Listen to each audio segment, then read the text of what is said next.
Everybody wants to know, how do you tread back? How do you get them to stop overdevelopment? Well, you got to come on down here to these slick city streets and talk in these big buildings. Check this out. Morning, sir.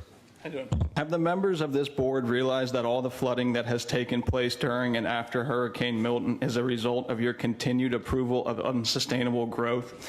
Years of building in lowlands and building up wetlands has caused unprecedented flooding. Now, I know you bureaucrats will try to say the flooding was caused by a 100-year storm. However, history tells us this 100-year storm theory is just another bureaucratic lie.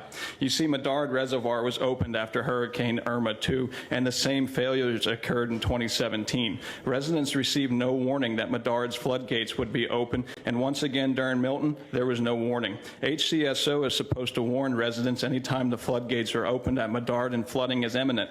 The sheriff's office doubled down on their failure and used the department's helicopter to fill the dam and reassure residents that there was nothing wrong with Medard's dam. In fact, the footage is still on the sheriff's office social media sites. If there was nothing wrong with Medard's dam, why is there fresh bags of quick concrete liberally thrown into a hole that washed out behind Medard's spillway?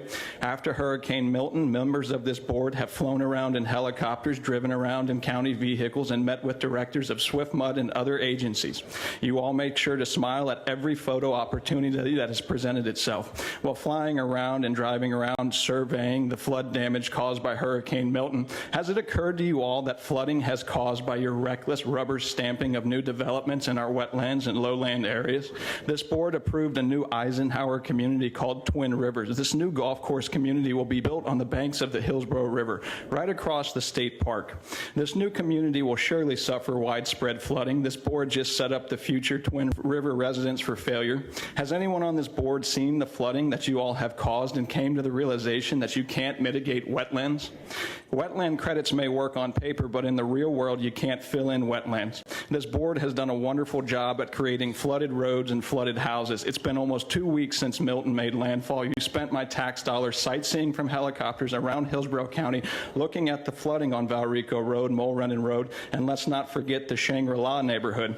What's the plan? Residents in Feather Rock are feeling forgotten. We, the people, want to know what you, the bureaucrats, are going to do about the flooding you have caused.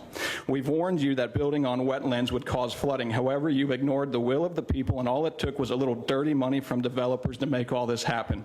When residents present facts to the board, like radioactive hills at Medard Park, the District 7 commissioner belittles and insults whistleblowers. By the way, Commissioner Wustel, your limited ionizing radiation survey didn't say there was no radiation in the hills of Medard Park. Your survey found that the radiation recommended a 3.5-hour per day time limit for those radioactive phosphate tailings that kids play on at Medard. Y'all should really put up some warning signs at that park. You should also warn residents that the 700-acre man-made lake is polluted and the unlined Pleasant Grove landfill inside of Medard is the reason why.